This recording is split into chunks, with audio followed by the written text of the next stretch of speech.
दोन पोलिसांच्या मानसिक जाचाला कंटाळून काल नालासोपाऱ्यामध्ये एका बांधकाम व्यावसायिकानं आत्महत्या केलेली आहे आणि त्या आत्महत्येपूर्वी त्यानं सुसाईड नोट लिहून त्या दोन पोलिसांची नावं टाकलेली आहेत। ही नेमकं आत्महत्या का झाली आणि त्याला कारण काय होतं तर आपण जर बघू शकता की हीच ती इमारत आहे।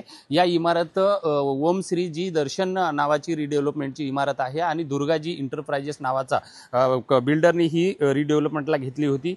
जयप्रकाश चव्हाण नावाचा हा या ठिकाणचा बिल्डर होता। त्यानं याच इमारतीमध्ये जे श्याम शिंदे आणि राजेश महाजन नावाचे जे दोन पोलीसवाले आहेत त्या पोलिसांकडून या ठिकाणी 50 लाखाचं फायनान्स घेतला असल्याचं कालच्या त्याच्या आत्महत्येच्या नंतर त्या सुसाईड नोटवरून समोर आलेलं आहे।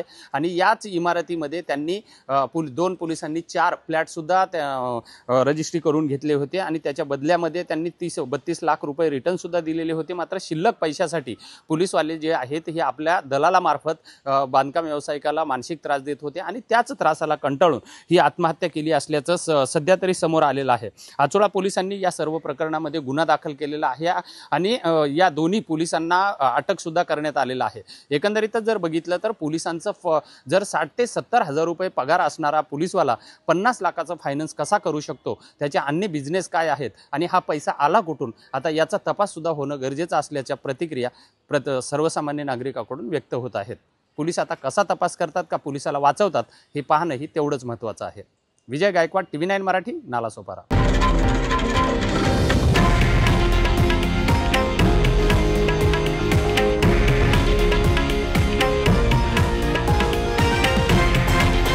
हे आहे देशातील नंबर 1 न्यूज नेटवर्क आणि आपण पाहत आहात TV9 मराठी, एकमेव।